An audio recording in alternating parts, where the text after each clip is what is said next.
Okay. Okay. I think without further ado, let's start our session here. So right here we have about quite a number of people here. So we start our this track 3, bridging purpose with action. Our session is compounding impact with shared vision. Let me introduce myself. My name is Ted. I come from the Foodless brand in Hong Kong. We run our own social enterprise, and now we have a society that promotes social enterprise in Hong Kong. So it's nice to meet all of you here. So I need to tell you, we have the simultaneous interpretation here because one of our speakers will speak in Mandarin. So if you want to, if you need any translation, you can just go to the back of the stage and get a machine, earphone, something like that, okay? Or just raise your hand, okay? So our topic is compounding impact with shared vision. I think my experience also tells us that when you have good intention, it's very difficult to turn good intention into action. So today we are lucky we have 4 speakers showing their story, how to turn their good idea, good intention into action that really help the underprivileged. So let me introduce the speaker first. Our first speaker is Sean. He is from New Zealand. He is the director of social procurement, Akina Foundation. So I will let him talk about his foundation more. So he is doing social procurement. So we can learn something about how an organization is promoting social procurement. Because in Hong Kong, we are talking about social procurement for a number of years already. So it's exciting to hear what they can achieve in New Zealand. So this is our first speaker, okay? Our second speaker, Ali. Ali is from Taiwan. He is from the Cafe Financial Holding. I believe it is a big financial group in Taiwan. I will let Ali to introduce himself. He is the executive secretary of the Corporate Sustainability Committee and also the senior vice president of the public relations department of the Cafe Financial Holding Company Limited in Taiwan. I think his company doing a lot of work and also have some innovative solution which help social enterprise. So it's good to hear what they can do, what other alternative way that they are doing in Taiwan so that we can learn something new in Hong Kong. This is our second speaker. Our first speaker is Dorothy. Dorothy is from Singapore. He is the manager of the corporate communication from the Swire Pacific Offshore Operation Limited. Of course, everyone here should know about Swire Pacific because they are headquartered in Hong Kong. But I think Dorothy can also share how she did her volunteer work. I know she got some award from the Singapore government because of her passion in volunteering and also mobilizing her colleagues to help the disadvantaged people in Singapore. So this is another story that we should be listened to. The last one is our speaker in Hong Kong, Tricia. Tricia is here. She is the vice president of the Group Strategic Marketing and Communication of DBS Bank in Hong Kong.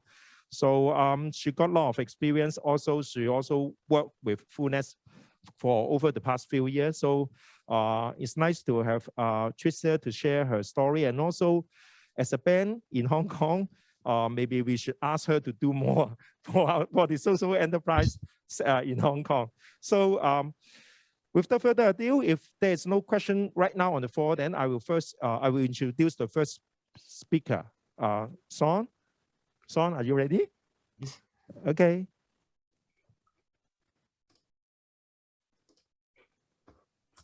Excellent.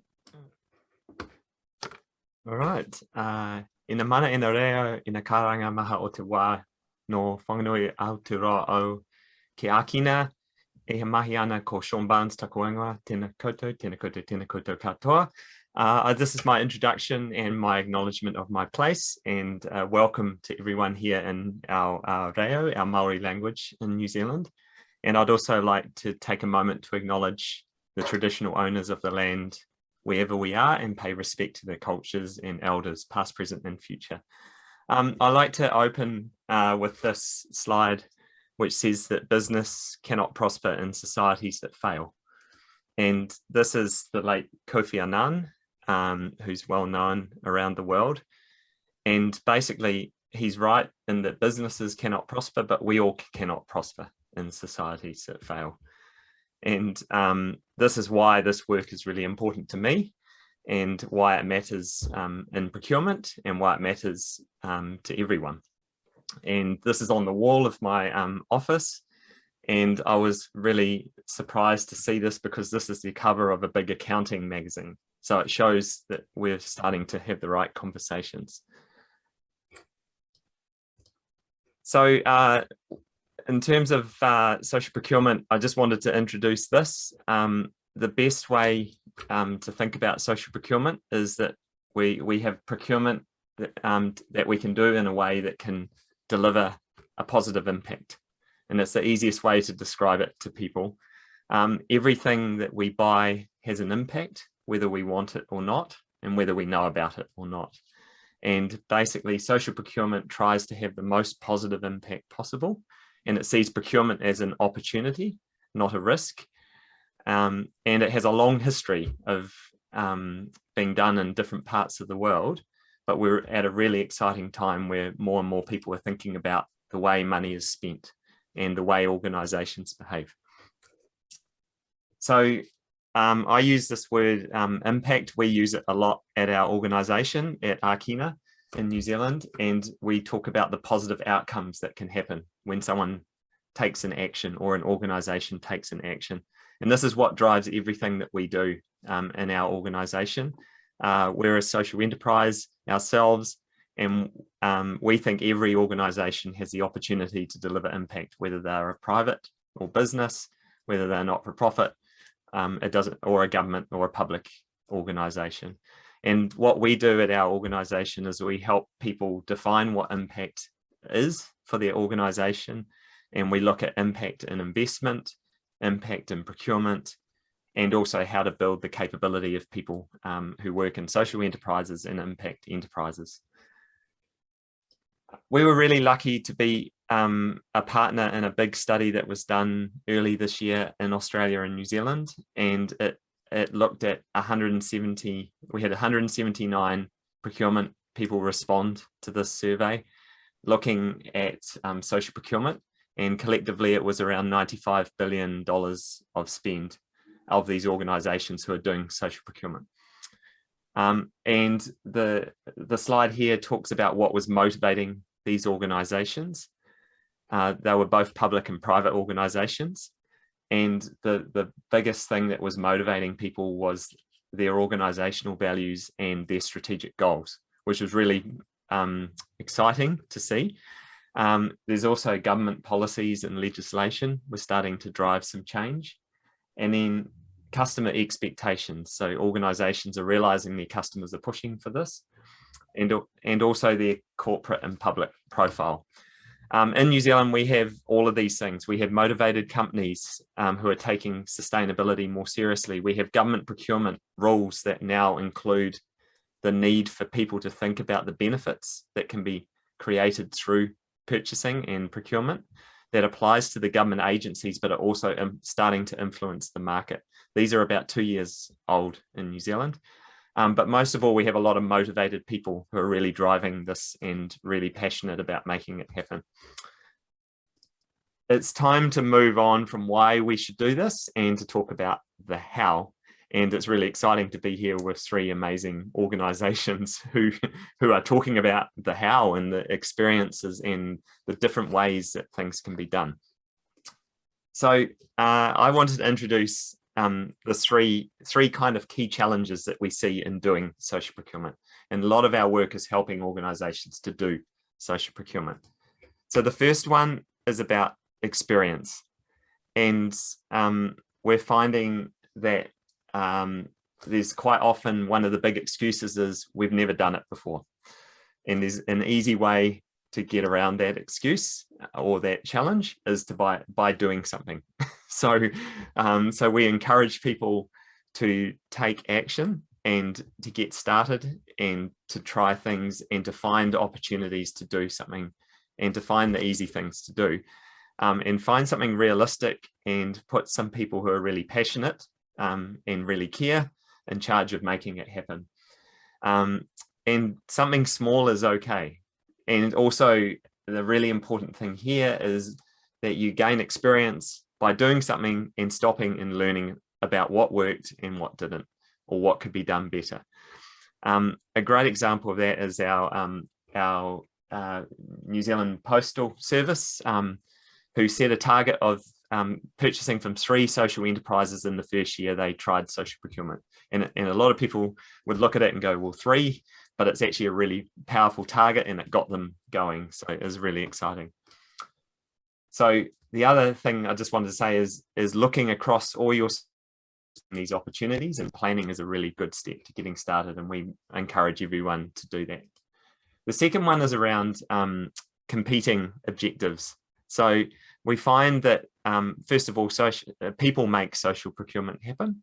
So you need to make some space and time in your organization and support the people who are championing this, and to challenge the idea that a priority of just lowering the best price is the only and the most important thing. That's a really big challenge. So we're starting to see specialist roles inside organizations who are focused on social and sustainable procurement, and also teams that work across organizations and start to join the different parts of the organization, which is really exciting. So remember that it's the people that make it happen, and give the people the space.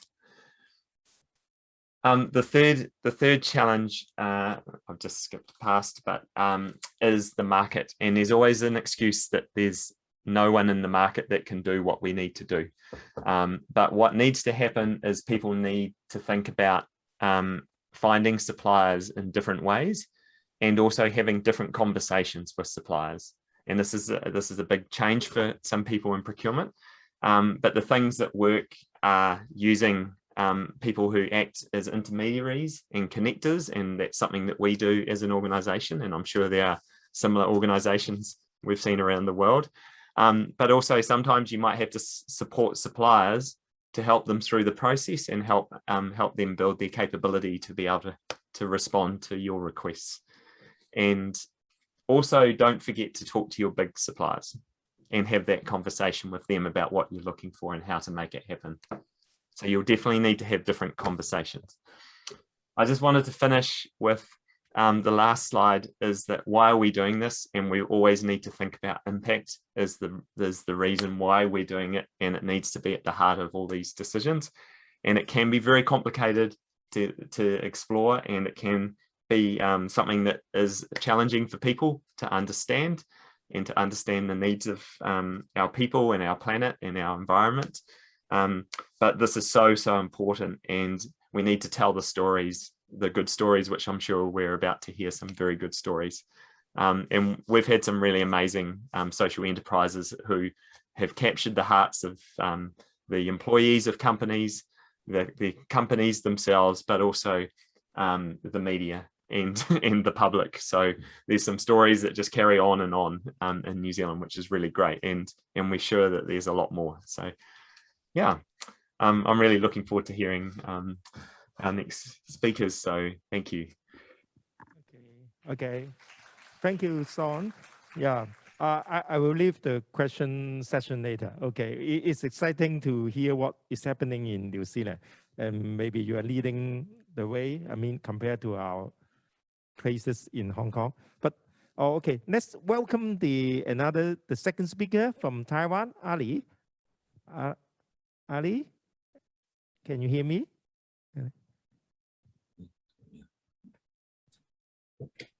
Yo. Okay. Okay. Okay. Thank you。好，各位朋友，大家开心快乐，大家平安，大家好。我是台湾的廖昶超，非常开心跟大家见面。那我在公司主要负责是永续发展、慈善还有公关的业务。那在台湾呢，我们的客户大概有1400多万人，也可以说每2个人就有1个是我们的客户，所以不管是我们的人寿保险，或是投信资产公司，都是台湾资产规模最大的人寿保险公司、投信公司。那银行来讲，国泰世华银行来讲，它的信用卡发卡也是数1数2的，所以在台湾任何的大小事都跟我们公司息息相关。好，在这种架构之下，我们那么多客户，那我们也看了国路部也好，在台湾也好，有关人的问题跟环境的问题，我们必须面对，必须去前瞻处理。那人口趋势不外乎是老龄化、少子化，还有贫富悬殊。那近2年疾病的冲击，大家一定知道，那极端气候变化产生的影响。所以有关人的问题跟环境的变异问题，所有东西都跟我们息息相关。所以我们国泰的永续发展的主轴就会发展成 empowerment， 还有 health， 还有 client 这3个轴在往前走。那企业跟在座线上的每一个朋友都是一样，每一个朋友满脑子想的都是如何活得好、活得久。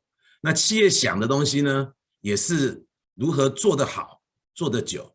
那我们要如何做得好、做得久呢？我们有一个 CS 的 committee， 那主要的工作分配呢，就是股东权益的、员工照护、客户关系、环境，还有社会。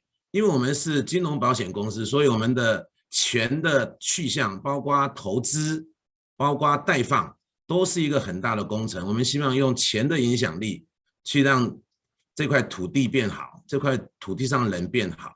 那怎么样激起共识呢？我们就不断的透过员工教育训练沟通，也鼓励员工同仁提案，你所认知、你所发现的所有的好的想法，都可以提供公司来参与，在调查，然后进而发展为行动。那以国泰来讲，从事社会慈善公益、社会共融已经几10年了，从最早的相关的业务互动开始，到人的关怀、土地的关注，一直在做。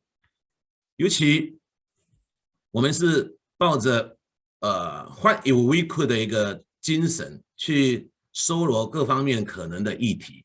那我们运用了金融保险的职能，还有所有利害关系人的参与，希望能够与时俱进，找出一些创新适合的方法来共同影响这块土地跟这块土地上的人。好，那当然我们也不断的透过不同的方式结合，希望能够找出对策。在社会共融方面呢，我们采取的方式呢，给大家参考一下。我们是集团下的各子公司打群架的概念，以帮助社会企业这方面来讲，大概有平台的建立，还有概念的推广，还有财务的支持，还有能力的帮助。那以平台建立呢，我们有建立了修究公益平台，就是希望员工甚至客户可以来共同做好事。那当然不免俗，我们对一些社会企业有一些实质上的一个帮助，不管是商品或是服务。在采购方面呢，我们可以透过类似 buying power 的方式来增加他们的可能性。当然企业要发展需要资金，所以我们国泰世华也扮演着企业贷款的一个角色。最后跟我们有缘分有互动的社会企业，我们会实质的投入，跟他们共襄盛举，共同成长。以修究公益平台来讲，我们最主要是采取的是分享、购买还有参与的方式。我们旗下有5万多位员工，他如果动员到客户数是非常可观的，所以我们是希望透过分享，参与者员工参与的一个心得，还有社会创新者的故事，不断的透过分享，然后透过采购，透过他们的行销故事，透过他们商品的一些好的东西来给同仁跟客户参考，最后鼓励同仁多多参与志工活动，还有一些设计小旅行。在推广方面呢，我们会办一些类似小资小农农特产的一些活动，好像蔬果嘉年华，有一些圣诞节 festival 的一个社企的一个工坊，鼓励他们来多多投入跟展秀。在采购方面呢，我们也会跟社企合作，透过一些可行性跟我们有关本来要推动的，比如说校园反毒，我们在台湾高中以下的所有的学生平安保险都是国泰人寿承做的，所以我们一个校园永续计划，我们也透过了 procurement 的一个社企，让我们纯粹从人的推广到了一些科技性的推广，效果也不错，老师的满意度积分100%。然后在采购方面，如图所示，我们在台湾在 Pioneer Power 里面都是 performance 不错，结果也不错，相关的 award 也是有目共睹。在社区需要资源方面，我们国泰世华跟台湾的中小信保跟台北市政府共同合作，那我们有代放，目前呢有9家的社企是我们的客户，大概有新台币2000多万元的一个代放金额。那除了金钱上的资助之外，我们 HR 的协助也是有，我们可以透过适合的社企媒合，我们可以透过我们大企业的方式来帮他们promote他们的能量。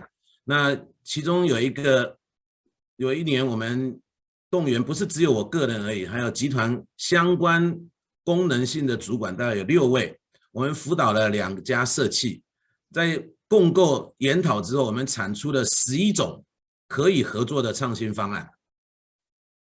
当然与时俱进，我们除了帮忙之外，我们也跟台北市政府合作，台北好社企，他们的提案我们找出适合的来做共同合作。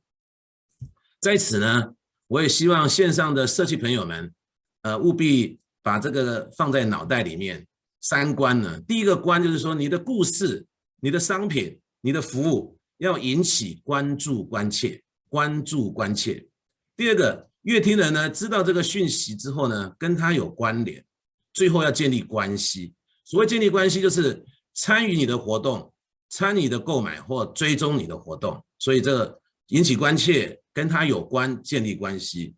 那以国泰来讲，我们对社企的态度呢，一定是先从 be your client， next be your friend， 最后呢会 be your consult， 这是我们的一个基本态度。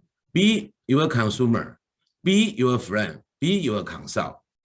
OK， 在这个基础之下呢，我们除了持续让我们的社企代放的财务资源呢不断的放大之外，我们在 Buying Power 的采购金额也会不断提升。当然有缘分的社企我们会共襄共荣，越来越好。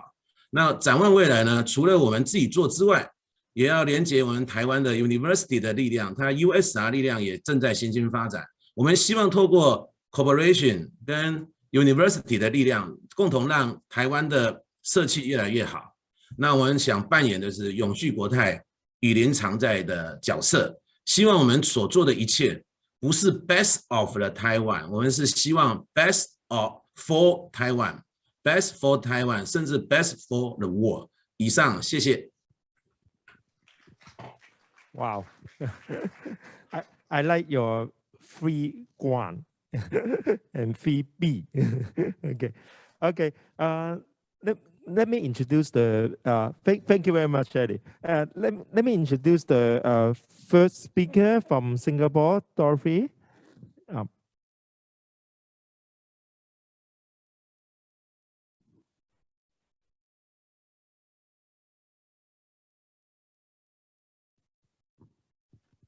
Hello. Okay. I've got quite a number of slides to run through, so I'll try and speak faster.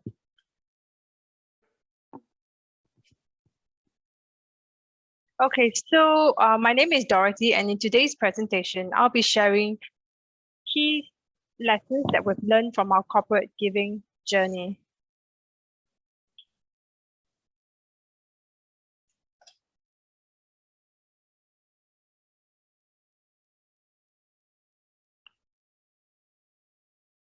Can you see my slides?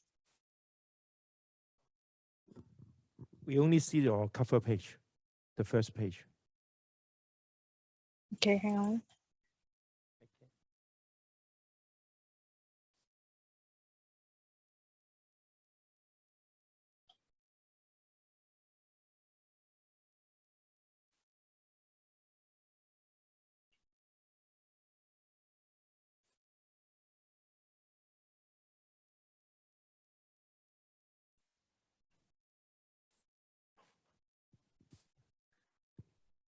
Okay. Okay. Yeah. Let's wait for a moment for Dorothy. I mean, for people here in Hong Kong, maybe you can start thinking about the questions you want to ask.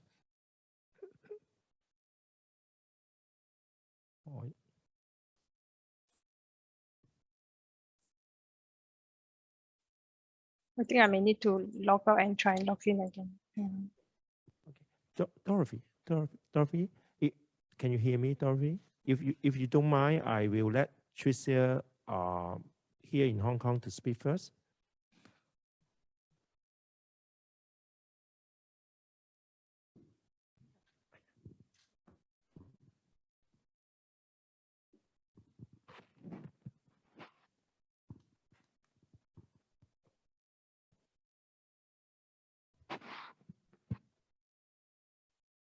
Hi, thank you so much.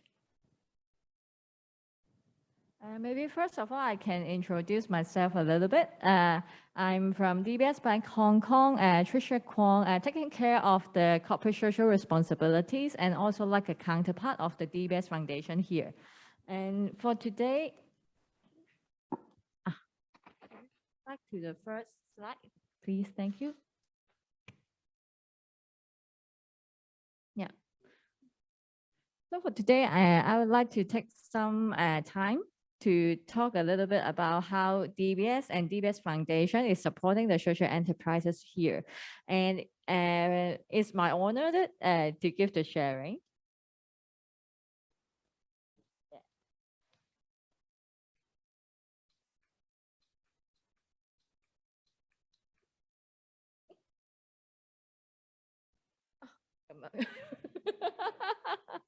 Sorry. Yeah. Okay. So for DBS, as you may also aware, we are the bank based in Singapore, but we are having the business in 6 of our key markets, including Singapore, Hong Kong, Indonesia, India, Taiwan, and China. So for DBS Foundation, although it's a foundation in Singapore, actually we got a lot of regional programs supporting the social enterprises across Asia, across 6 of our key markets. So when we started this program in 2014. Actually, originally is one of our CSR initiative, but right now we are trying to evolving like how we can creating the shared vision together.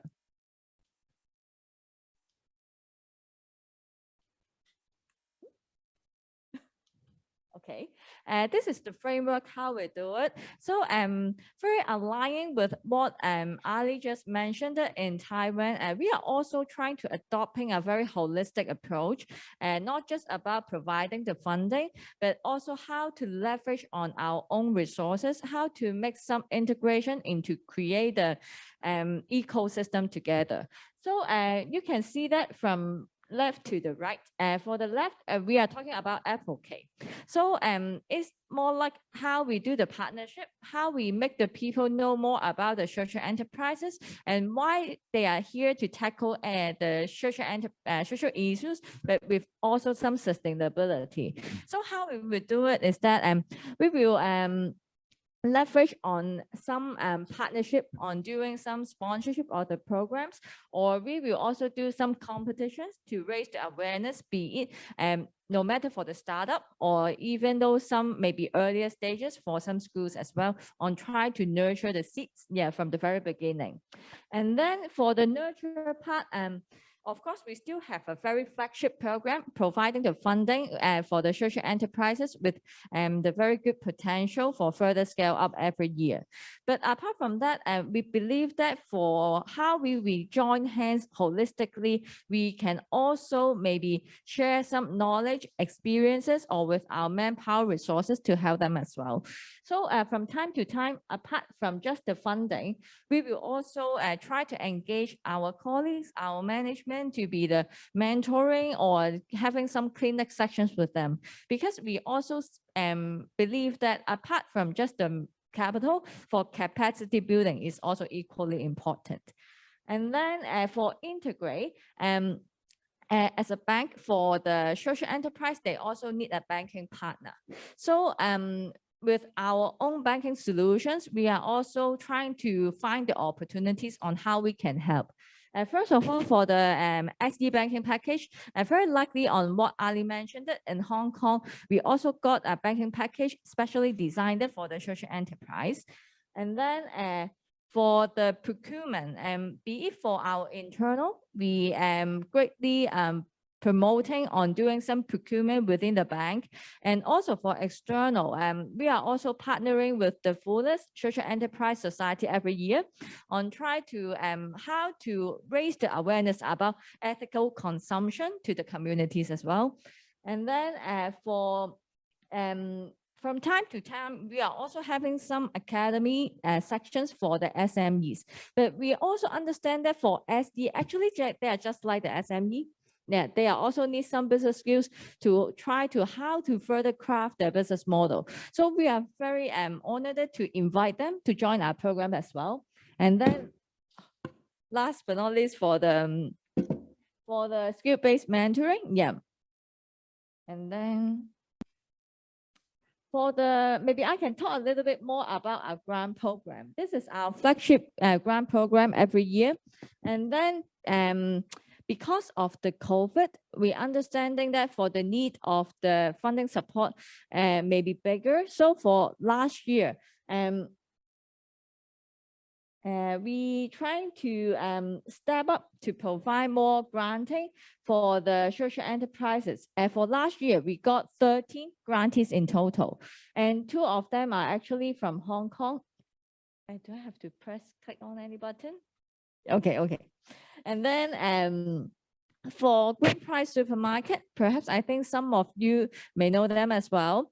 They are the social enterprise aims at retailing the short-dated food or even goods right now, because they are also doing cosmetics. In Hong Kong, we got 2 labels. One is best before label and one is used by label. In fact, for the food, even they passing the best before date, actually they are still safe to eat. For sometimes for even the quality is equally at the same level for those haven't passed the date. So for this social enterprise, actually they are creating both the environmental impact as well as the social impact together.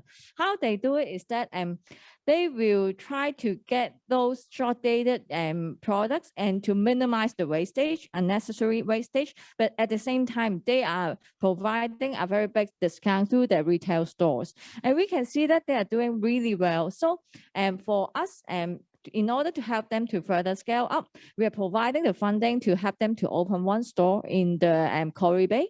Right now, for this social enterprise, they actually got 6 stores already. So we are also very pleased to see that growth and see how we can do it further in the future. And then for Helper Choice is our second grantees last year. They are the online platform, trying to bridging up the employers as well as the foreign domestic workers together. And what they are trying to generate the impact is that they will see that sometimes for the usual practice, there is some unnecessary middleman charges being charged during the process.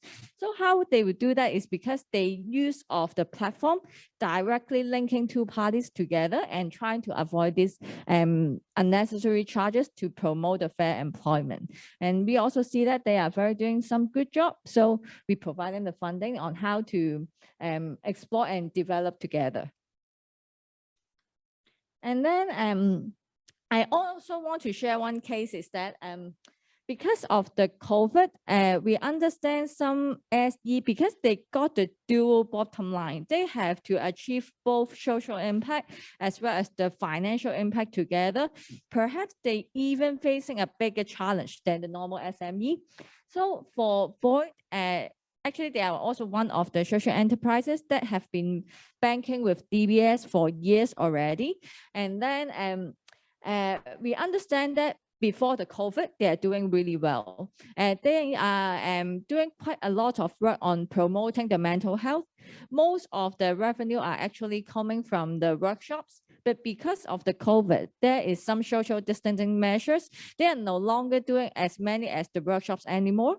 So that also affect their business and trying to also affect their cash flow in a way. And then when our RM, that means the guy on the right, know the situation of the Void, this SE, and then he suggests the founder can consider why not trying to apply for the 100% loan guarantee under some government scheme. But for that kind of scheme, actually we have to prepare a lot. For the applicant has to prepare a lot of paperwork and documents. So we see the impact, and we really want to help for our RM. Actually, they do a little further step is that we are also helping them actively on how to prepare such kind of documents. And very lucky, for the application is successful, and it's also we are pleased that for this kind of collaboration that also help Void to overcome the challenge right now. For this story, we also see that very meaningful. So we also put it like one of our brand story and put it online already. Yeah, if you want to learn more, you can also visit our website. And then last but not least, I think what really pushes us to creating the shared vision is no longer just the responsibility. Yeah, we are seeing that we are with the purpose-driven DNA. We are not just a bank. Yeah, we are also the one of the very stakeholder. We are living in the same community, same planet, and same world. So why we want to do it is that with our purpose-driven DNA, we really hope to join hands with all the ecosystem partners, all the SDN to create a better future together. Okay, thank you. Thank you. Yeah, we all should aim higher. We all need a higher purpose in our life. So yeah, can see. Oh, maybe we can come back to Dorothy. Hello, Dorothy. Oh, okay. I hope this time it works. Yeah. Can you see my? I can see the first slide. Oh, it's stuck again.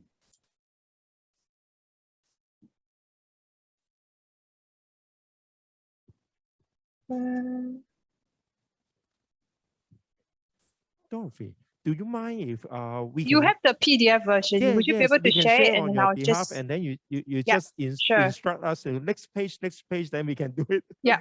Okay. Okay. So Sorry about it. Yeah. It's okay. Okay. Yeah. So hang on. Okay. So hi, my name is Dorothy, and in today's presentation, I'll be sharing with you some key lessons that we have learned from our corporate giving journey. Wait. So the next slide. Yep. Wait for a moment first.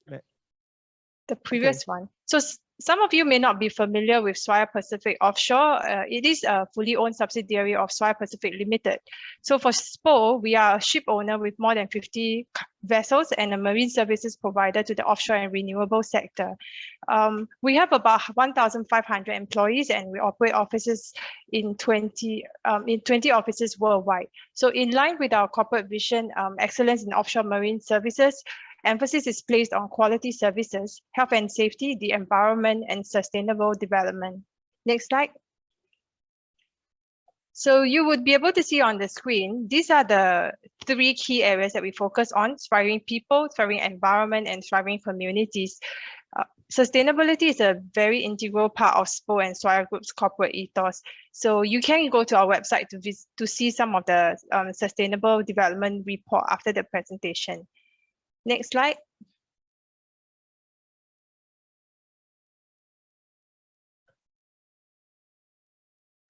The next slide, please. Okay. Wait. Just for me.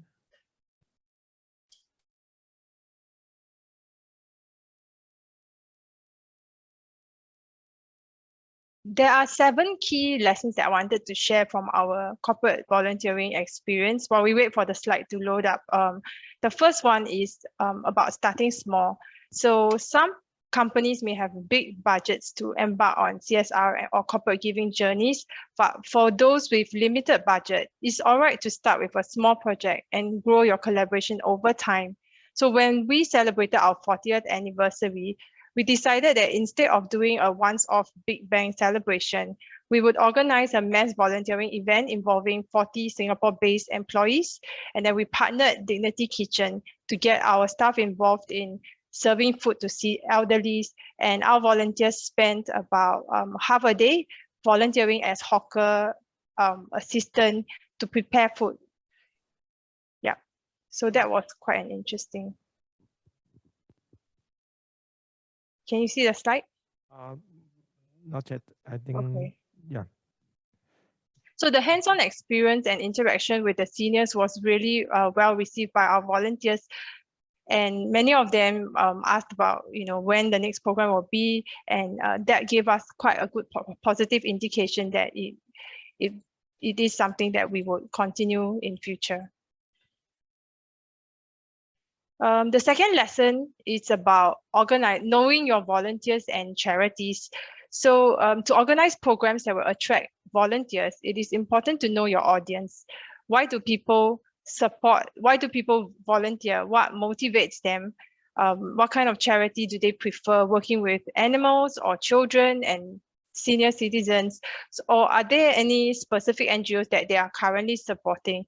At the start of our journey, we conducted an employee engagement survey to gain insights into these areas so that we can develop programs that match their interests. We also identified like-minded personnel who can positively influence others to organize them and to rally them to join these programs. For non-profit organizations and charities that we partner, we make it a point to engage them prior to the event to find out exactly what they need rather than giving them what we think they need. Yeah, my slides, does it work? Yeah. Okay, so the second point, yeah. Yeah. So the third one, yeah. Wait. So for the third slide, first impression counts. What do I mean by this? So effective onboarding of volunteers is important because it helps to ensure that their volunteering experience is a good one.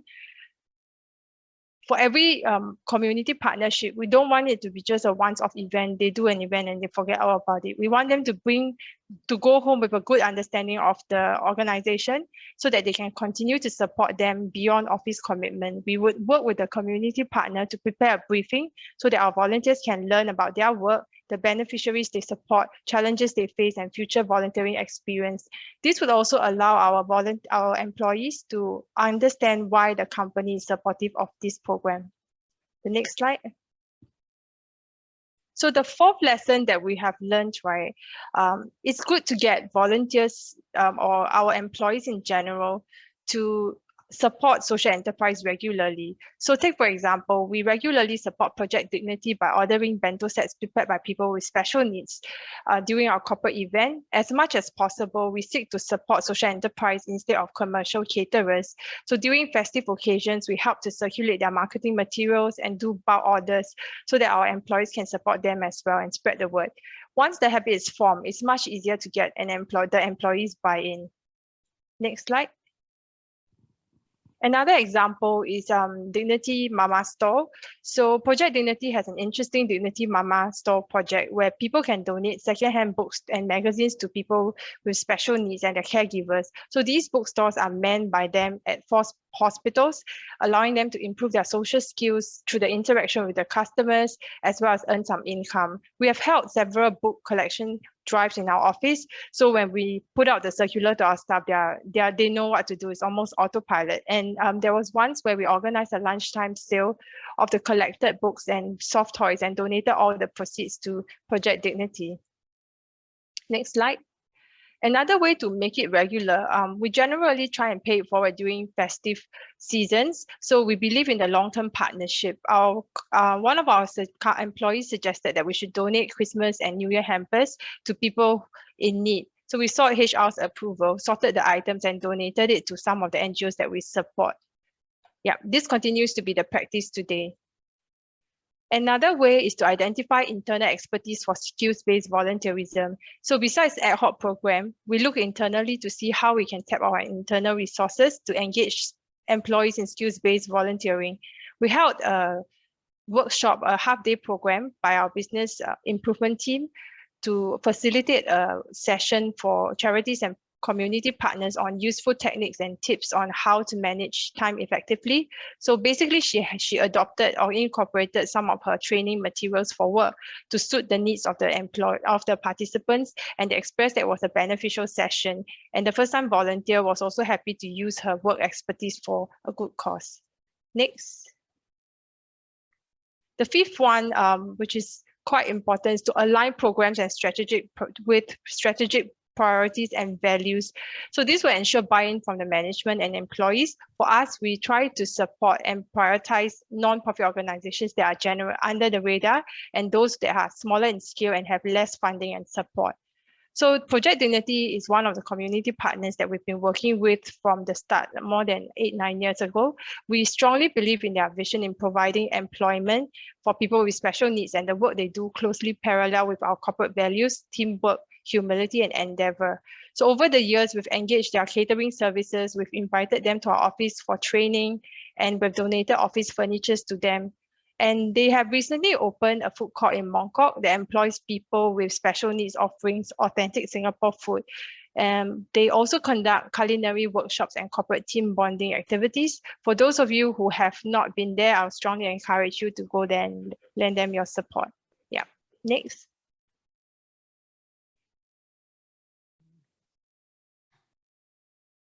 So linking safety to the importance of site.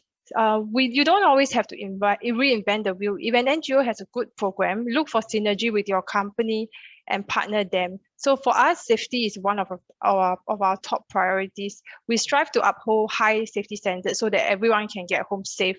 So what we did was we partnered the Singapore Association of the Visually Handicapped and rallied our people to participate in their signature program, Dining in the Dark, which participants were led by a visually impaired facilitator, and they had to rely on their sense of touch, smell, and hearing to complete a meal in darkness. So this program allowed our employees to appreciate the importance of workplace safety, the potential impact of sight loss, and enjoy an unusual team bonding session with colleagues.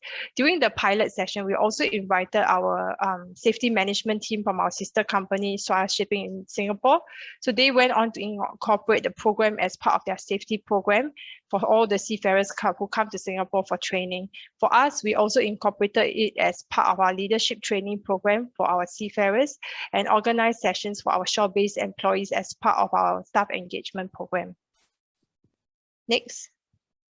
Swire companies have 6 core values, and we believe strongly in supporting communities where we operate our business. So in Singapore, we have Cathay Pacific, Swire Shipping, Swire Properties, and Swire Pacific Offshore.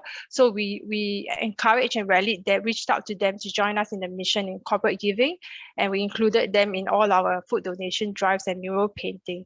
We also reached out to our industry partners like the Singapore Shipping Association, Young Executive Group, so that we can tap on their network and spread the good work of the NGO that we support. So after the first collaboration, SSA went on to support the support some of the other partners that we have and bring senior citizens on excursions. And this ripple effect was a great outcome that we wouldn't have been able to do, create a bigger impact if we were to do it on our own. Yeah, next. So to the second last point, personally, I feel that connecting work context and personal context can be a good way to foster cross collaboration to create a greater impact for beneficiaries. And let me give you a few examples. Okay, next. So SPO has been working with Food from the Heart to donate food necessities to underprivileged families in Singapore for several years. So food items are generally collected from employees and then donated to the NGO. We also reached out to the Singapore-based Swire company so that we can amass more donations. Instead of helping people from afar, we also brought our volunteers on site to their warehouse to do the packing so that they can see for themselves where their donations are going to. Yeah. Next. This is another project that we have been doing for the last 6 years. Project Painting Smile is an initiative by Central Singapore District to brighten up living space through colorful murals. So as a volunteer with Central Singapore District in my personal capacity, I know that they're always looking for volunteers to paint the murals and that artist fees and material costs would be paid for by them. So I committed our company to undertake this as part of our anniversary celebrations every July, and it's a win-win outcome for everyone. Next. This is the last mass volunteering program that we have in December 2020, where our volunteers painted colorful murals in a daycare center, and that takes care of children from underprivileged backgrounds. Next. So for every year when we support them, we try to value add by partnering social enterprise and vendors to add a special element to engage our beneficiaries better. So besides the mural painting, for this particular one, it was meant for children. We wanted it to be fun and memorable. So our volunteers planned programs, games, as well as a Christmas craft making session. And we also commissioned a magician to entertain the children with a magic show. We also roped in student volunteers to capture snippets of the program and posted it onto our website. Yep, next. The 7th lessons that we have learned in our giving journey is to spread the word and embrace the spirit of giving. We have an in-house newsletter called Spotlight, which is circulated across our fleet and all our offices worldwide. So the offshore sector has been badly hit by in the past few years, and the COVID-19 pandemic hasn't made anything better. So, but we strongly believe that we still can make a difference to help those in need within our limits by spreading the good word of our partners and NGOs, highlighting the acts of kindness and charity of our employees through our newsletter, and sharing our journey through today's presentation. Next. To conclude, I would like to share this photograph, which was taken in Bishan Home for the Intellectually Disabled. So this was taken in 2018. More than 20 years ago, I organized the launch of this home as a young intern in a PR agency when I was in university. Little did I expect that I would return back to the same grounds in 2018, this time around with a huge entourage of more than 50 volunteers, including colleagues from Swire, volunteers from the maritime industry, from the Shipping Association, and student volunteers to spruce up the home with colorful murals as part of Project Painting Smile.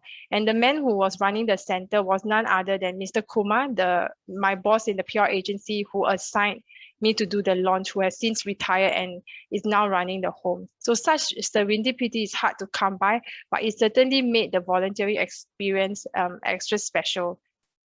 Yeah, so thank you for taking the time to listen to me, and I hope you have found the 7 lessons from our journey interesting. Sorry about the technical glitch. If you need to reach out to me, you can contact me at this context. Thank you. Thank you, Dorothy. Okay.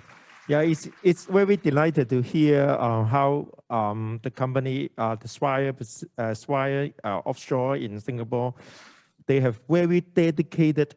They make dedicated effort and have very dedicated plan to make things happen. So I think it enrich, it enrich the possibility of what we can do in Hong Kong for the SE in Hong Kong. So now is our panel discussion session. So it's interesting.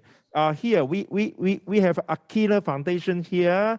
Sean, you are the bridge between the buyer and seller, right? And also we have two buyers from the banks, right? One is the DBS, another is Ali in Taiwan. And also we have a dedicated corporation in Singapore. They send a lot of people there to work for the SE sector. So can I have the first question for Sean first? So if you are the bridge between the buyer and seller, so can you share some tips for us how to make things happen between buyers and sellers? Because we find sometimes difficult to actually execute social procurement. I mean, right here in Hong Kong, I don't know Taiwan, or maybe Ali can share some of their experience in Taiwan as well. Because we have been trying hard to do a social procurement in Hong Kong. So do you have any tips for either the SE sector or the big corporation, what they can do to make things happen? Yeah, it's a great question. We spend more and more time helping the buyer side, the organizations who are doing the buying. And it's always said that it's the capability of the social enterprises that's the challenge, but it's actually the capability of the buyers. And I know that sometimes that might seem a bit strange, but I think the more I work in procurement, I see that you just have to think about doing things differently and coming up with different ways. And there's so much procurement that's just done the same way over and over and over again, and you get the same outcomes. And what we're trying to do is to do different things, like find opportunities for small suppliers when the financial mindset says that you should find someone big who can do everything for you, which is very different things. So you're trying to run in a different direction than the way procurement has been going for a long time. And for the suppliers, I think it's really important that they understand how procurement works. I think a lot of people have a perception, or a lot of organizations have experiences where they think it works in the same way, but it's actually about building relationships, and not everything is run through a formal process. And you've got to understand, who the people are that make the buying decisions, and go and find how it works inside an organization. That would be my comments on that. Yeah. So then the question must go to Ali and Tricia, because they are doing the buying, right? Is there any chance that you have to accommodate some of the lists from the social enterprise? Can you offer some of the experience in Taiwan or in Hong Kong? How can you do it? Because the social enterprise are always quite small compared to the size of commercial organization. So how can you talk with the social enterprise? Can Ali or Tricia? Yeah. Or maybe I go first. 大家好，我先回应一下。在台湾的经验来讲，一开始社企，不要说我，其他人大部分都一样，社企是什么样貌，是什么结构，大家都不知道。坦白说，所以我们第一步呢，让一开始调查，知道社会企业或社会型企业的人不到20%。那当初我调研到这个问题之后呢，我们第一个动作，因为你要鼓励采购社企的商品，采购社企的服务，一定要知道它嘛。那一般人，尤其是我们的员工，连社企是什么都搞不清楚，所以我们第一阶段是要让他清楚。所以我们在网站上面呢，就刚刚讲的，我们设了修究公益平台，无非有一个很重要的原因，就是说社企商品没办法在一般的商场上去做比较，它没有办法在价钱上或是相关的优势上做比较。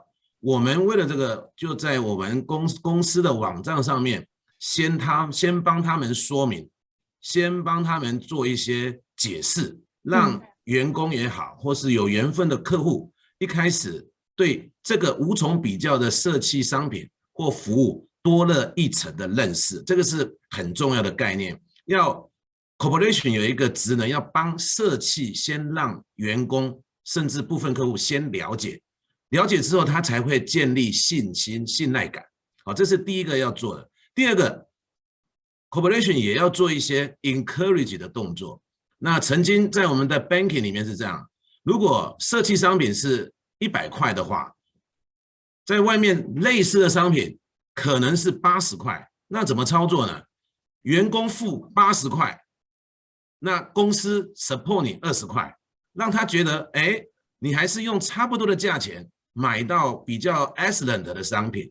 所以关于这个问题，就是基于一般人，尤其是员工跟有缘分的客户，一开始不是很了解社企商品服务，所以我们就是做2个 man doing 的工作。第一个是帮社企去解释他的商品服务，第二个一开始一定要用公司的力量去 support 去 encourage， 让社企商品跟消费者之间，就是我们的员工跟客户之间建立最起码的 trust， 建立信赖感，这是提供给大家参考。Okay, thank you, Ali. So to add on a little bit from what DBS we are now doing, maybe first of all, I can talk a bit about the procurement. Yeah. For very aligned with what the previous speakers just mentioned, is that you have to try the products. So how we encourage our colleagues, be it every colleague or our procurement team, one of our colleagues to try the product, is that even within our bank, sometimes we will do some staff engagement activities. We will use of some common area to do some internal bazaar, and also inviting our social enterprises, perhaps to make it a mini marketplace. And then for our colleagues can come over during the lunchtime to get a taste on how the social enterprise products is like. So I think this is the first thing we are doing to try to arouse the awareness within the bank, how to cultivate the culture. And for the next, for my role, I always keep on checking with our procurement team. In the past, there is some very standard procedures on how we will do the procurement, on how we will see from the pricing, on track record. But right now, we are trying to have some new perspective on one of the impact side, or the sustainability impact is also one of our considerations to make the procurement. So sometimes, even as Ali just mentioned it, for the social enterprise, for the pricing, they may not be able to get a very high scores for that area. But when we look at the impact, they are very encouraging. They are doing many promising impact. So at the balance, we may be still able to do some procurement with them. So we keep on revisiting our procurement procedures as well. And for not about the procurement, but also how we encourage the consumptions to the mass, is that we also understand that for the margin, may not be very high for the social enterprises because they are usually in a very small scale. How we may help is that we are also leveraging our credit card platform. And then right now we are creating a sustainable consumption platform, onboarding over 8 social enterprises on that platform already. That means with our DBS credit cards, if you buy at those designated social enterprises, you will be able to enjoy some discount. And for the discount, it's actually on the bank. So we will see that how we collaborate together to further promote the ethical consumption and also the procurement in a way. Okay, Sean, you will be very happy to see, to hear. Yeah. But it's not an easy task, but we are trying hard to make it happen. Yeah, I think we have to join hands to work it together.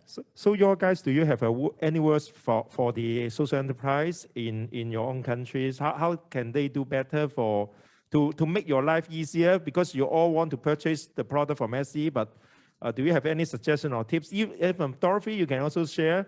You know, how do you have a words for those SE that you want to help? Yeah, so I think one way to seek corporate and government support, right, is to increase the credibility and visibility of social enterprises.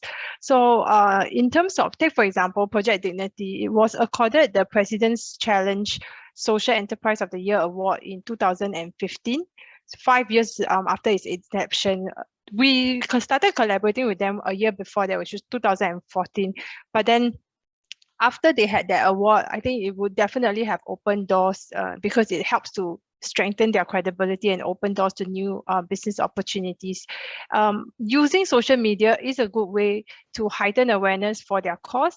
Like during the recent pandemic ongoing, Singapore tightened some of the COVID-19 measures. So Dignity Kitchen, one of the staff posted a photograph lamenting about the emptiness of the premises due to the tightened COVID-19 measures. They just like posted a picture of an empty premise in their new place, and many people responded to the online appeal, and the next day they had like long queues of people just going there to support. So using social media is a good way to heighten awareness for their cause. And I think for a lot of companies, we usually organize corporate volunteering programs as part of HR and comms work. So for social enterprise who are trying to open their initial door, it may be good to have some structure in your programs to make the engagement as hassle-free as possible for the organizers. Yeah. I still want to ask Sean, because your experience in bridging the two sides. So if I am correct to hear, is you mentioned about $95 billion of transactions between the buyer and seller, right? Yeah. Oh, that was how much the organization spent total, not between. It's, yeah, we're still a little bit new in New Zealand, but our sister organization in Australia has facilitated $100 million of transactions between buyers and social enterprises in Australia. So the numbers are getting quite big. Yeah. So do you have any tips for this time for the buyer? So I'm very happy to hear what DBS and also Ali say about their company is actually, making a lot of effort to make things happen. So in your country, how do you persuade the big buyers to hear what you're pitching to them? Yeah, that's a good question. I have to agree with what's been said. When people start to understand what social enterprises do, the story is very, very powerful. And if the product or service that they provide is good and it meets all those things, then they have the added benefit of the power of the story and the impact that they create. And that's a very, very powerful combination. And it doesn't take too many of these stories for people to start to realize that there's a great opportunity there. So this idea of finding, as Tricia was saying, find some small things to do to show people that it can be done and tell those stories, and then all of a sudden people start to want to be part of it, and you build that momentum. So that's a really great way to do it, and it starts to build the connection inside organizations. And yeah, so that's been very, very common, to be honest, or a leader who gets passionate about it and starts to look for those opportunities. But there's still got to be people who can do it, and that's really good. Akina Foundation will help them to share their story. Yeah, absolutely. Yeah, we tell everyone's stories because it's quite often, and I'm kind of laughing, but it's actually quite serious, is that for a lot of procurement people, they feel like they're the only ones trying to do this. And so we spend a lot of time trying to connect the different people in different organizations together so that they don't feel like they're the only ones trying to fight the fight inside their organization, that there is a big community. And we're starting to see that, that's a really important thing as well. So may I ask Ali or Dorothy, do you have this kind of foundation like Akina in New Zealand to help you, to help your organization to understand more about the social enterprise? Okay, maybe I can share a little bit. So in Singapore, right, there is a program which I think is quite successful. It's actually led by the National Volunteers and Philanthropy Center.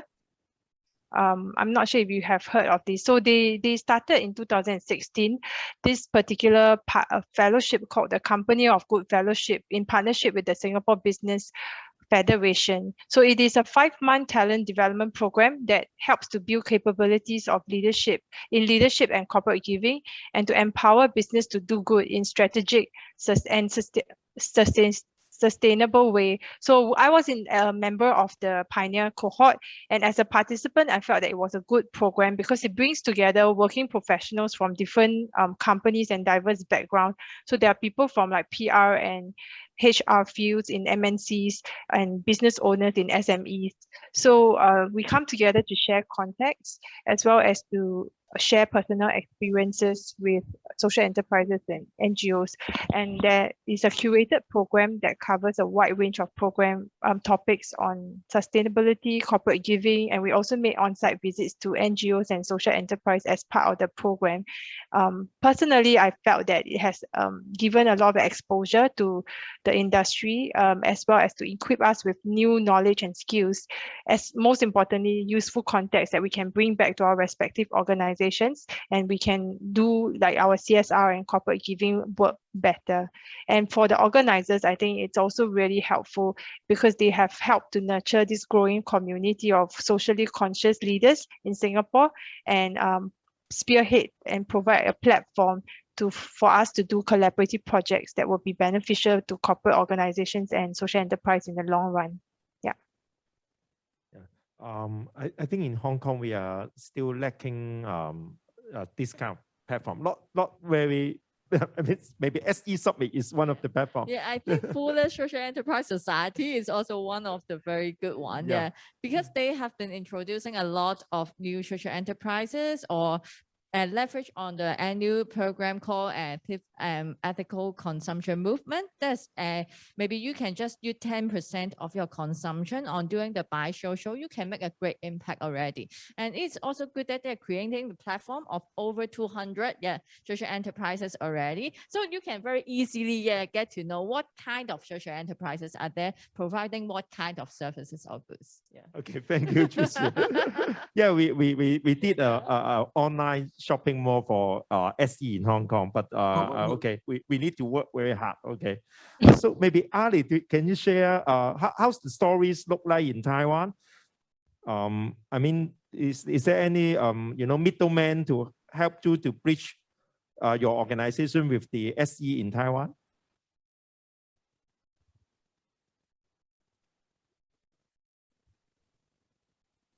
谢谢。在台湾，我们有2个线哈。第一个是台湾的中小企业那个主管官署本身刚刚提到就有 buying power 的一个机制，它的鼓励 corporation 去尽量采购社企商品，这是台湾政府在这方面已经有一些 promote 的机制。但是还是讲到我们国泰本身的机制啊。刚刚有在 PPT 里面有提到，我们有鼓励员工创新提案嘛。我这边要举2个 case 给大家分享一下。刚刚有一年 banking 借助 festival 的节庆办了一个社企日，那时候银行的操作方式是这样子，只要你买100块，其中的50块是银行付的，就是先鼓励同仁去参与这个那个所谓的 festival 社企日，就是你只要花100块的，其实你只是 half 一半是银行付的，这是第一件跟大家分享。第二件呢？提案里面有讲到，在不影响预算的情况之下，能不能帮社会企业？所以有一年，银行的企金部门、企业金融部门，他每年都有一笔要送给企金客户的年节赠礼 ，Chinese New Year 的赠品。结果就因为这个概念转变，预算不变，但是就是采购社企商品，这个 result 是。那一个年节的单子占那个社企整年度的1半，只要一个概念跟行为的改变，单一个银行企金过年的礼品总额是占了该社企整年度的1半。So 我们鼓励所有的同仁，听到比不上看到，看到比不上实际走到。我们鼓励所有的同仁尽可能去社会各地去找出创新的。一些商品服务，然后提供公司参考。如果可行之后，它会化为真正的行动。这边给各位参考一下。Yeah, thank you. Okay. Actually, I have many questions I want to ask all of you, but let's have some question from the floor in Hong Kong. Oh, okay. There's a lady. There's a guy there. Yeah.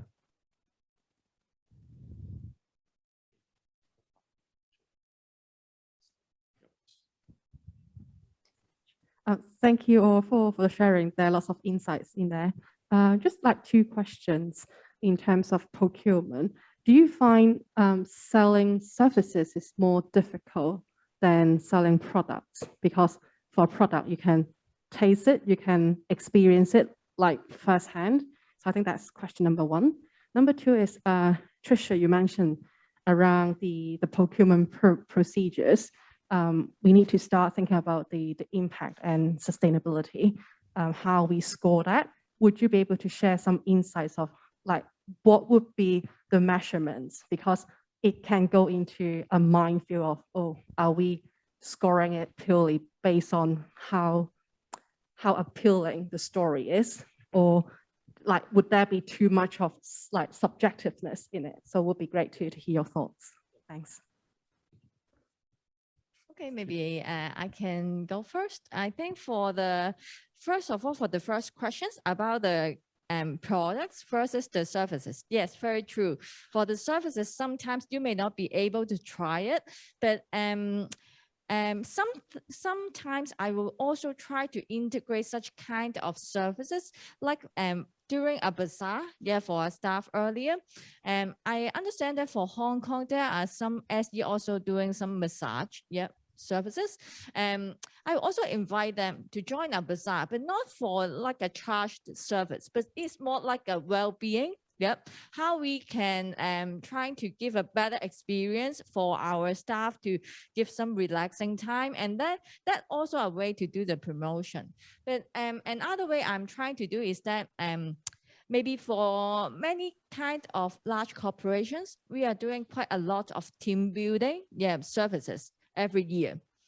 So when I try to talk to our HR team, instead of just looking for some the vendors outside that may be able to do some team building activities, why not consider to procure the services from social enterprise? Because they can get the added value there as well. Apart from just for the team bonding, there is also another value on creating the impact together.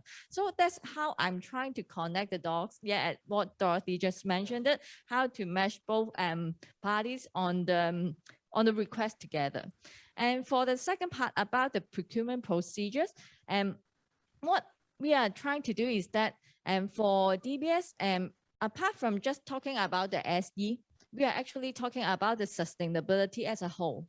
And we are also looking into how we do the measurement.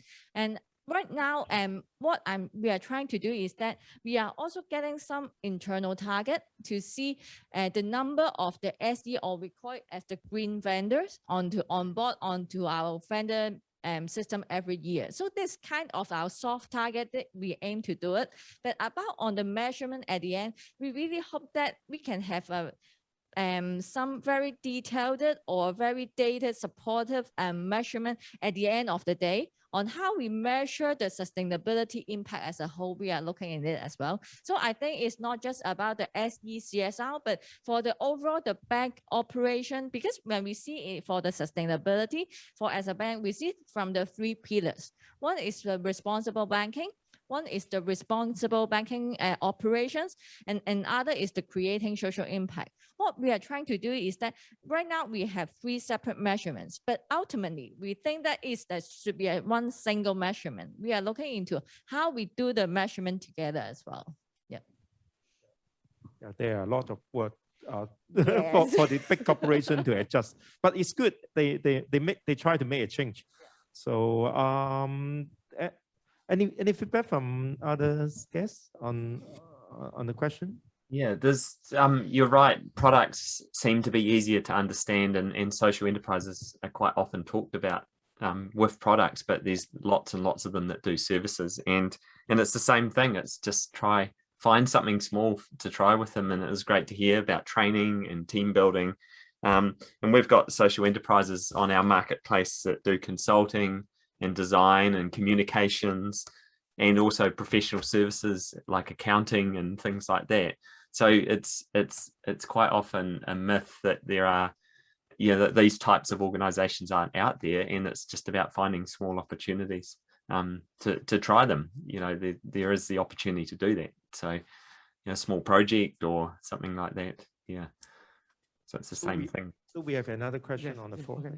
All right. First of all, I would like to thank the very inspiring sharing of our guests, and in particular that I was really not very agreeable with the idea that, well, the corporate need to not educate, but need to influence their colleagues, you know, about to learn more about social enterprise before they are have confidence enough to purchase their services. But here we have a very good example of corporate people. They're already quite ready and willing to buy from the social enterprise. Because we all know that now, even in Hong Kong, that we have a lot of publicity. The government encourage the people to buy from social enterprise. But well, the social enterprise sector have this feeling that now, okay, it seems that we have a lot of B2C, you know, corporate SE to customer. But what we need more is B2B or B2SE, so as to help our SE to get more job order, to get more business, so that they could sustain their operation. So I would like to know that how could we motivate the corporate leaders? How do we encourage them, you know, to have such a mentality that, all right, apart from sourcing their services or apart from sourcing their product from normal or private sector, what makes them more ready to buy from the social enterprise? Because you know that the top management is most important. If we could influence them, motivate them, I think we will do the job much better. Okay, I hope that there will be some tips from you. Thank you. Yeah, he's asking tips from the corporate. You know, the top management is important. Okay, yeah, can you guys share some of the way to persuade the senior management to support the social sector? I think maybe I can share. So for our company, we have what we call, before COVID started, when we were all happily working in the office, we used to have what we call lunchtime takeaway session.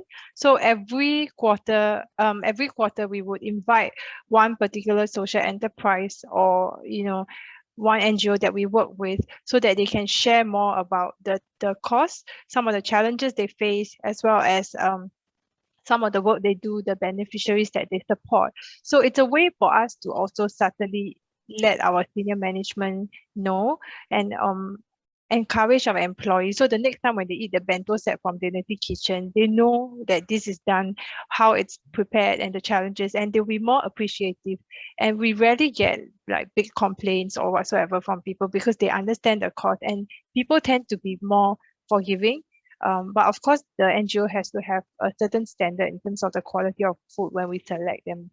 Yeah, so that's one way that we do it, by having regular sessions to educate our employees about these causes that we support. Ali, do you have some idea from Taiwan to share with us how to persuade the top management to buy social?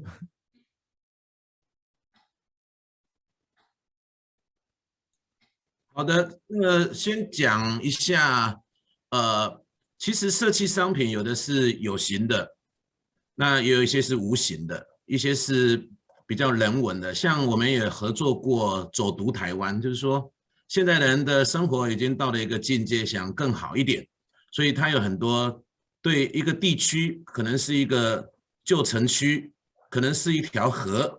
那一般人可能也没办法那么了解深入，那就是一种社企孕育而生，它就是专门介绍这种河的 history 沿革，专门介绍这种社区的变化，那个也是一种社企服务，我们也引进。那还有类似 EAP 这种心灵辅导的卫辅的东西，它不是商品，你看不到，但是它是需要的，所以我们会陆陆续续引进。那要如何引起所谓企业高层的注意呢？我们有一个做法给提供大家参考一下。 我们在台湾有所谓的《天下》杂志，《天下》杂志是 CSR 非常有影响力的一个 media。那我们也跟他合作过，对台湾大学生针对台湾企业 CSR or CS 认知的一些评调，很开心。那大学生的肯定对国泰是第一顺位的，说如果有媒体透过影响力的调查揭露之后。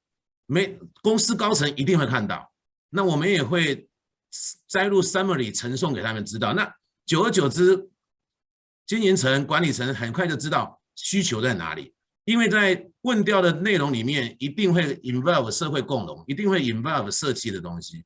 他们大学生在这个评价给予肯定之后，不管对未来的 recruiting， 未来的对品牌的认知都是有帮助，自然而然经营层甚至是主席层一定会看到，这给大家参考一下。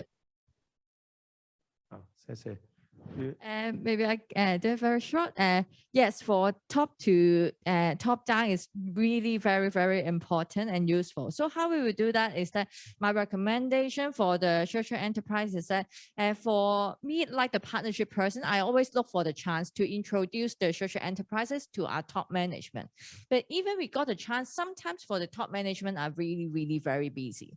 Maybe we just got 3 minutes, 5 minutes. So get ready for your short introduction, but very clear mission with a very clear catalog on what you can provide. That will be very useful. Yeah.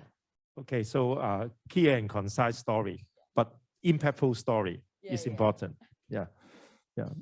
Oh, there's another question from the. Hi, I'm asked the questions from another angle, and I saw from the Taiwan case and also in the DBS, you guys have the capacity building side of things, of how you creating value. I come from a background of kind of like intermediaries, incubation, supporting social enterprises, and then I just want to know more, like, from the corporate side, how do you can you share with us, how do you actually run this capacity building? You have a team, and then you talk directly with the social enterprises, and how you design the intervention of support into supporting them. If you can share with us, like in a corporate context, of how you support with capacity building. Yeah, thank you. Okay, maybe I go first. So for us, we do a lot of capacity building and learning from the past experiences, that I think we have to invest most of the time for the solutioning and also the matching. That's really very important. So usually we will spend quite a lot of time to get to know what the social enterprises really needs, and which party to do this is more like, for me, because I'm taking care of the social enterprises, I will firstly try to get in touch with them and to understand what they really need, and thereafter, and I will try to engage our related internal teams to have some discussion. So it's more the tailor-made solution, instead of just going mass, hey, if you want to volunteer, just come, just join. Because we believe that for the capacity building, we really have to do some tailor-made solution, to make it really beneficial to both parties. Yeah. So how about Dorothy or Annie? Do you have some experience in how to really work with the SE? I mean, in building up their capacity, how do you find the right employee or right colleagues? 我先表达一下，可以。好，我先表达一下，在台湾呢，我们也是2条路在 run 啊。第一个就是我们的永续 office， 我们自己会去找适合的社企团队，但是台湾也有所谓的社企自立联盟，就是类似您讲的中介组织。为什么呢？毕竟 corporation 要那么样的有能力，那么 deeply 找到适合的对象，不是那么简单的。那透过中介去survey过，最起码有一些基础的一个筛选，那可信度、可合作性也比较高。第二个呢，除了所谓的社企自立联盟之外，应该还有类似4大那个 accounting company， 它也会 referral 嘛，好像 KPMG 啦、PwC、EY、Deloitte， 他们也会推荐适合的社企给我们参考。So 基本上我们是2个路，认真讲是3个，就是自己去搜寻适合的对象，也可以请中介的自立联盟推荐，当然大部分也是来自于 accounting company 的一个 referral， 给大家参考一下。Anything from Song or Dorothy? Dorothy, can you mute your mic? Okay, for us, most of the partners, we find it ourselves because we don't have a big budget to do these CSRPs.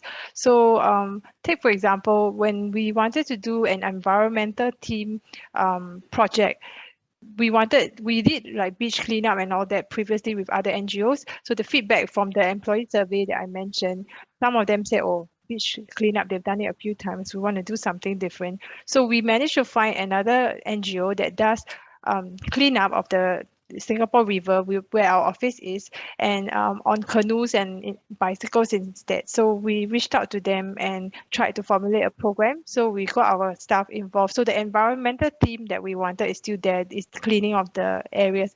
So yeah, so that was one collaboration that we did with one of the NGOs in Singapore, and the staff had very good feedback because they prefer to have something different. And then they went out we just walked them to the Singapore Kallang River, and then they went on the canoes and they start learning. But prior to that, we also made sure and we communicated to the NGO that we supported that we want them to also learn about like the different kinds of trash in the Singapore River, how do you do the cleaning and things like that. So it's just not a fun activity. They came home with a lot more understanding and appreciation of, you know, the clean waters that they see right across the office. Yeah. Asan, do you have something to add on? Yeah, it's great to hear about the alliance in Taiwan and those. We run a similar marketplace or a directory where we talk to social enterprises and check where they're at, and that helps because then you're putting your capability building and your time into entities that can really value it, and it's great, you know, to have a good startup scene and people starting things.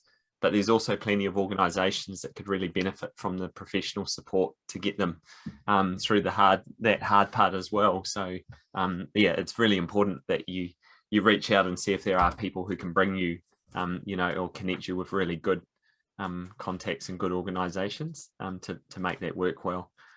Yeah, yes, thank you, Sean. I think matching the talent with the needs of SE is very important. So I mean, each corporation have its own competitive advantage, whether it's from bank or from company like Swire Offshore.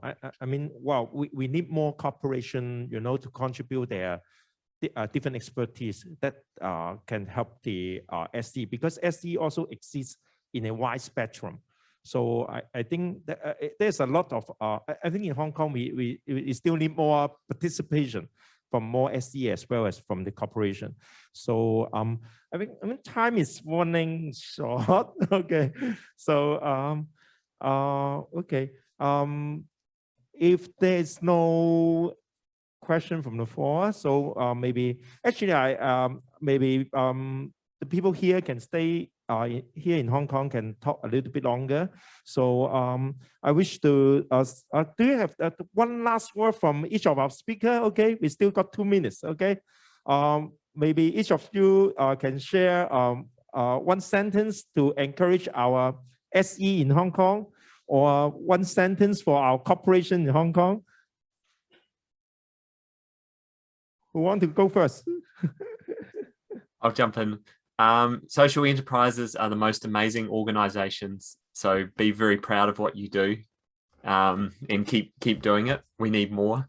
And for the corporations, everyone can be part of this. So do something, you know, everyone's talked about turning intent into action, and, you know, doing the do, as Ali said, you know, that's really, really important. So just do something. There's lots of things we talked about. Anything will be good. So, you know, and keep doing it and growing it. Yeah, thank you, Son. Yeah. So, Ali, you want to go first? OK， 非常开心今天跟大家互动啊。那要跟社企朋友报告一下，可以跟大企业交朋友，但是绝对不要尝试的说服大企业。为什么这样讲呢？因为大企业它本身就有它自己的 regular， 有它自己的架构跟自己的愿想。在跟大企业交往的过程里面，你要先了解到大企业的方向愿想是什么。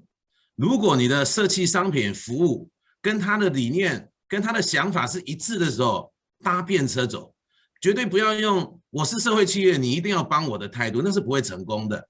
你应该想办法跟大企业的窗口或是专职部门先建立关系嘛，先建立关系，追踪他的讯息或参与他的相关的 event 活动，让他建立好感度之后，逐步一步一步 step by step 的慢慢去沟通你的想法。其实你的提供的商品服务跟你大企业的走向是一致的，自然而然就会水到渠成。